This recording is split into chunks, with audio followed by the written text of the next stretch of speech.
Good morning, class 9 students. Today I am continuing solution part 3. So let's start.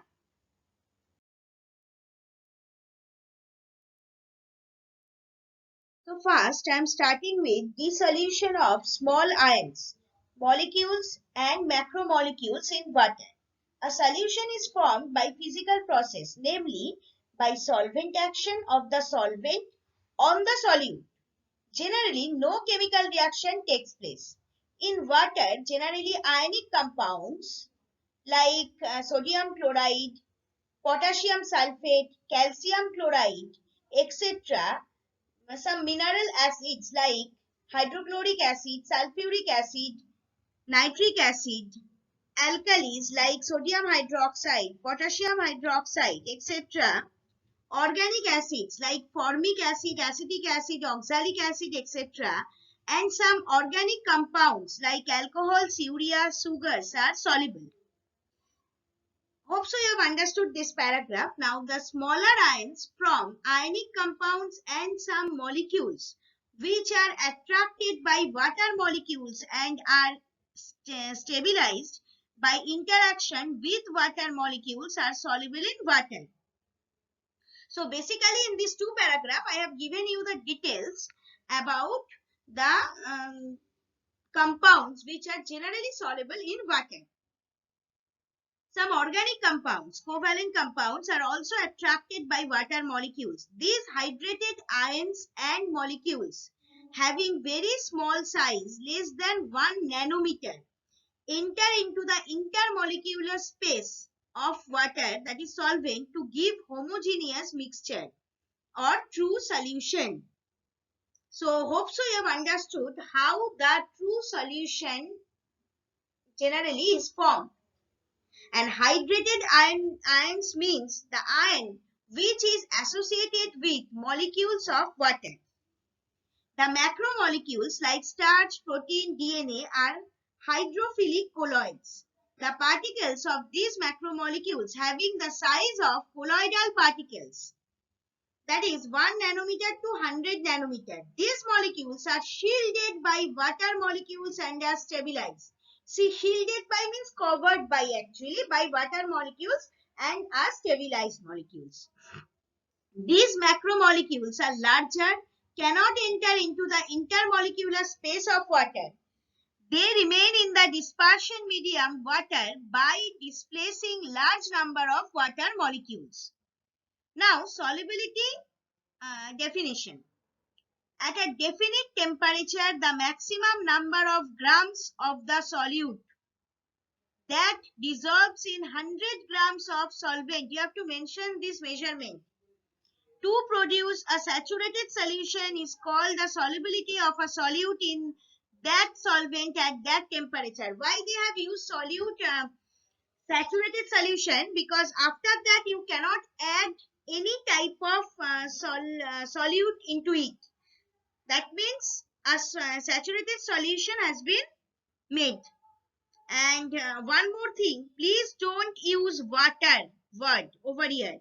Instead of water, you have to use solvent, because maybe instead of water, we can use the other solvents also. So solubility is a property referring to the ability for a given substance, the solute, to dissolve in a solvent. It is measured in terms of maximum amount of solute dissolved in a solvent at equilibrium. The resulting solution is called a saturated solution. Solubility indicates the maximum amount of a substance that can be dissolved in a solvent at a given temperature. That's why they have used saturated word in that solubility definition. Such a solution is called saturated. Divide the mass of the compound by the mass of the solvent and then multiply by 100 gram to calculate the solubility in gram per 100 gram. See the diagram, solubility is defined as the amount of a given substance that can be dissolved in a certain amount of solvent. Okay, so a diagram is also given, and so mathematically if you want to prove, then let at T degree Celsius a gram of solvent, A means X actually, like this, a numerical. A gram of solvent dissolved, sorry, numerical not, A means here a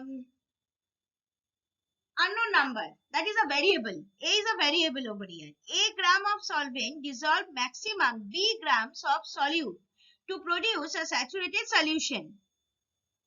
Then the solubility of that solute at T degrees Celsius is weight of solute divided by weight of solvent, both in gram, into 100. That means here B by A into 100 gram. That means is equal to B into 100 by A. So solubility has no unit, it's a number because it's a ratio of two weights.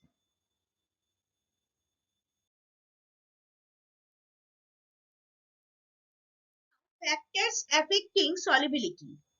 The solubility of most substances depends strongly on the temperature and in the case of gases on the pressure. The solubility of most solid or liquid solutes increases with increasing temperature. The solubility of a gas decreases with increasing temperature. So effect of pressure, you can say an increase of pressure on the surface of water causes increase of solubility of gas in water. For example, in soda water bottle or in cold drinks bottle, CO2 is dissolved at a higher pressure than normal pressure. Solubility of carbon dioxide increase with increase of pressure in the solution. On opening the lid of soda water bottle, the dissolved excess gas at higher pressure rapidly bubbles out because on opening the lid, the pressure on the solution suddenly decreases. There are a very little effect of pressure on the dissolution of solid. Now, effect of temperature. An increase of temperature of water causes decrease of solubility of gas in water.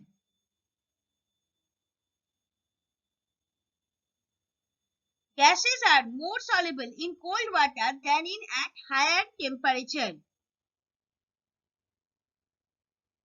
Now, boiling water loses its taste because the taste of water due to the dissolved gases in it on boiling these gases escape out of water.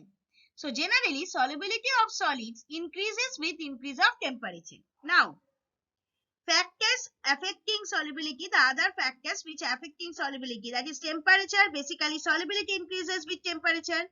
Polarity, in most cases solute dissolved in solvents that have a similar polarity. Pressure, solid and liquid solutes, molecular size. Stirring increases the speed of dissolving. So the rate of solubility of a solid in water, that is liquid, depends on the following factors. First one, the particle size of the solute. Smaller is the particle size of the solute, greater is the rate of solubility. It is due to smaller particle size, greater its total surface area in contact with the solvent. That means if the particle size of a solute will be decreased, then the total surface area of that particular solute will be increased, which actually in contact with the solvent, and greater the rate of solubility. So solubility also will be increased. Second one, stirring the mixture of solute and solvent brings more solvent in contact with the solute and increase the rate of solution formation. So stirring is a very important factor.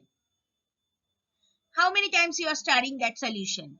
Now number 3, that is temperature. Solubility of gas in liquid decreases with rise of temperature, but the solubility of most of the solids in water usually increases with rise of temperature.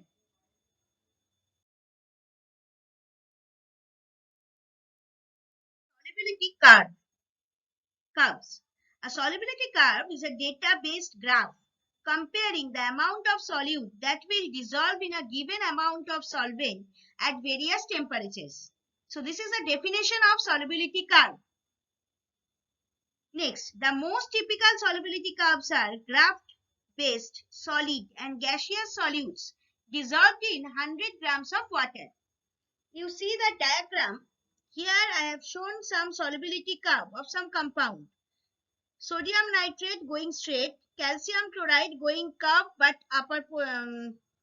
going to the means above portion. Lead nitrate graph is there, it is also going straight. Potassium nitrate slightly going curved. Potassium chloride, sodium chloride, K2Cr2O7 means this is potassium dichromate curve, and KClO3 chlorate curve. Like this, the solutions, so many compounds solubility curve I have shown. Now, if the solubility of a solute in a given solvent are plotted against their respective temperature, a line graph is obtained showing the effect of temperature on solubility of a solute. This graph is called solubility curve. So in your book, diagram has been given. Here KNF I have also given. NaCl also, but calcium hydroxide graph has also been given, that is actually decreasing. First it is increasing, after some time it is decreasing. So graphical representation of temperature depending on solubility of following compounds in water are given. Here solubility of substances are plotted along the ordinate, that is y-axis, and the temperature along the abscissum, that means x-axis. Like potassium nitrate shows considerable increase of solubility with increase of temperature.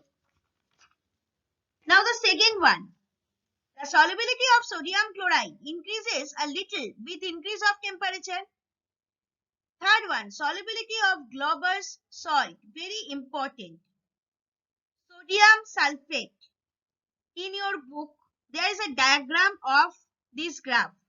See, you have to draw this graph for every compound, and this is also very, very important. Solubility of Glauber's salt, that is sodium sulfate, 10H2O, Na2SO4, 10H2O. When you are only writing Na2SO4, that means it is only sodium sulfate salt. But when you are giving comma and after giving comma, you are writing 10H2O. That means when 10 molecule of H2O is attached with the sodium sulfate molecule, that means it is becoming Glauber's salt.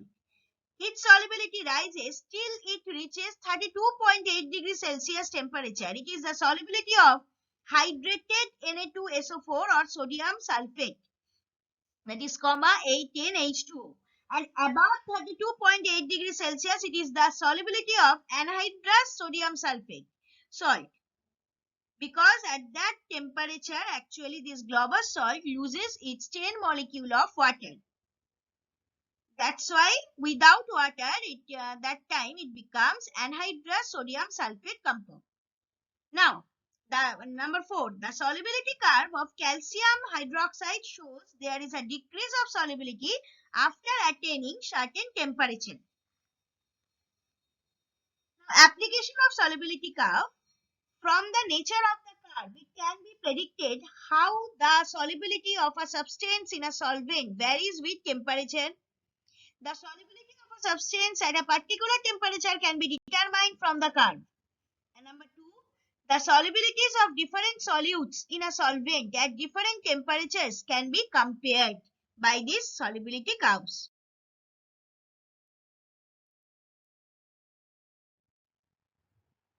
Now, the definition of unsaturated and saturated solution. What are these actually?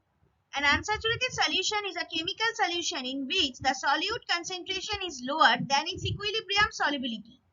All of the solute dissolves in the solvent. When a solute is added to a solvent, two processes occur simultaneously. The term saturated solution is used in chemistry to define a solution in which no more solute can be dissolved in the solvent. It is understood that saturation of the solution has been achieved when any additional substance that is added results in a solid precipitate or is let off as a gas. See the diagram here, unsaturated solution, that is more solute dissolves. Saturated solution, no more solute dissolves. And supersaturated solution becomes unstable, crystals form. So you can say unsaturated solution or definition, another definition also, that is a solution of a solute at a particular temperature which at that temperature contains maximum quantity of solute. It can dissolve in presence of undissolved solid solute is called a saturated solution. Any one definition you can write: a saturated solution not possible in absence of undissolved solid solute. Now, unsaturated solution, a solution at a particular temperature has lesser amount of the solute dissolved in it than required to prepare a saturated solution at that temperature is called an unsaturated solution. An unsaturated solution can be converted into saturated solution by the following process. That is, by adding solute, or by evaporation of solvent by application of heat, or by cooling the solution to a lower temperature.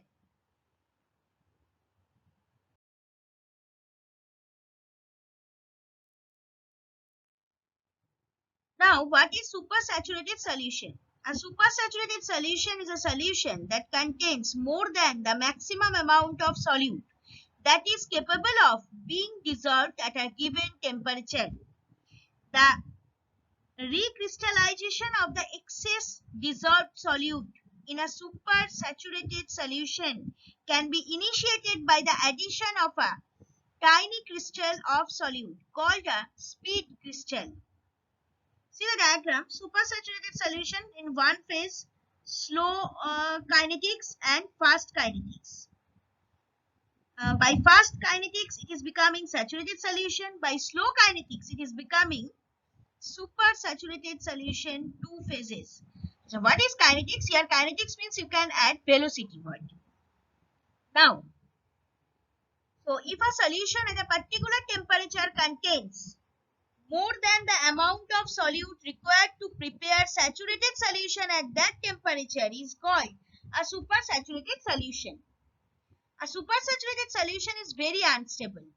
If a crystal of solid solute of it is added, excess dissolved solute at once crystallizes. Excess dissolved solute at once crystallizes out and solution becomes a saturated one.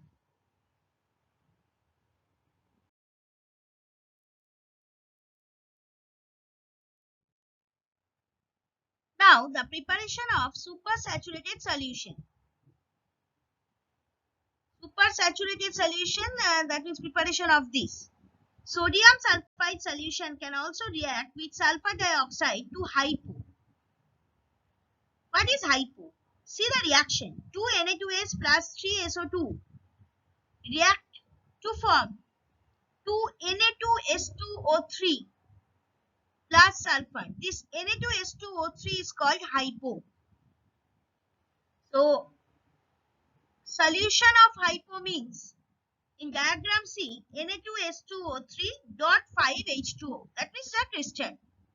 Hypo is manufactured by a combination of the principle of oxidizing Na2S, that is sodium sulfide, with sulfur dioxide and the laboratory technique. So properties of hypo, physical properties given: sodium thiosulfate is a colorless crystalline efflorescent substance. First of all, what is sodium thiosulfate? Na2S2O3 5H2O sodium thiosulfate.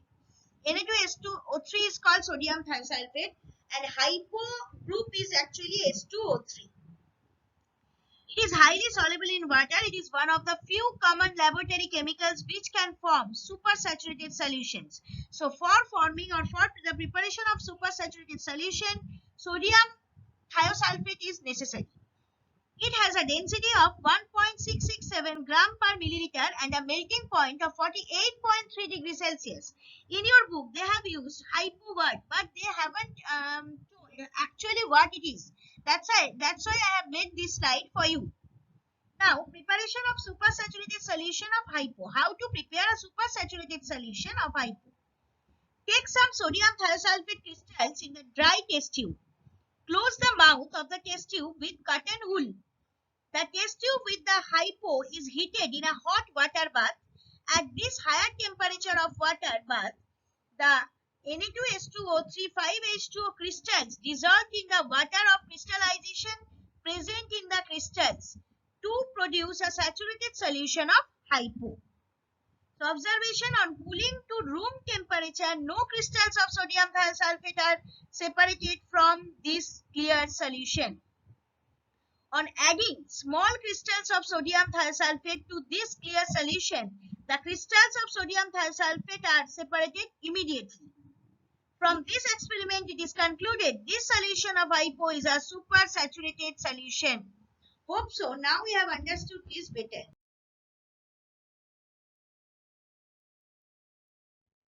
Now, a very important question of solution chapter is what is crystallization? Before this, you have to know what are crystals and what are the examples of crystals. So, homogeneous solid particles bounded by plane surfaces which meet at sharp edges. Homogeneous solid surfaces or solid particles, homogeneous solid particles. Homogeneous means equal over here. Means the every portion of that particles are equal to each other. Bounded by plane surfaces which meet at sharp edges, that means sharp sides, possessing regular and definite geometric shapes are called crystals. Definite means, so you have already done mensuration in class 8, so that you can understand. Suppose it is crystal shape, that means octahedral shape. Suppose it is in shape of pentagon, like this actually. So crystals may be of different shapes.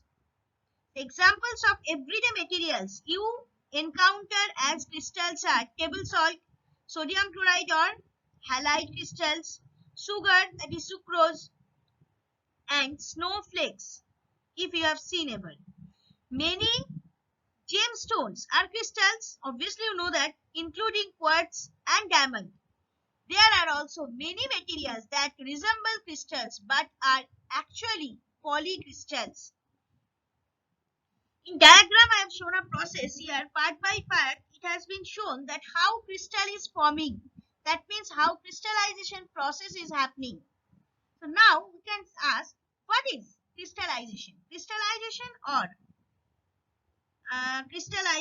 is the natural or artificial process by which a solid forms where the atoms or molecules are highly organized into a structure known as the crystal. Some of the ways by which crystals form are precipitating from a solution, freezing, or more rarely deposition directly from a gas. So the process by which the crystals of a substance are prepared from a hot saturated solution of a substance by cooling is called crystallization. Today, here I am completing my slide, because in the next slide or next class I will start my slide with what are of crystallization, because lots of examples are there, lots of processes are there how to prepare crystals. So I'll discuss this later. First, this is your homework today, that you have to study it properly. I have told everything which are in the book, which are not in the book. You have to tally it properly and you have to remember this.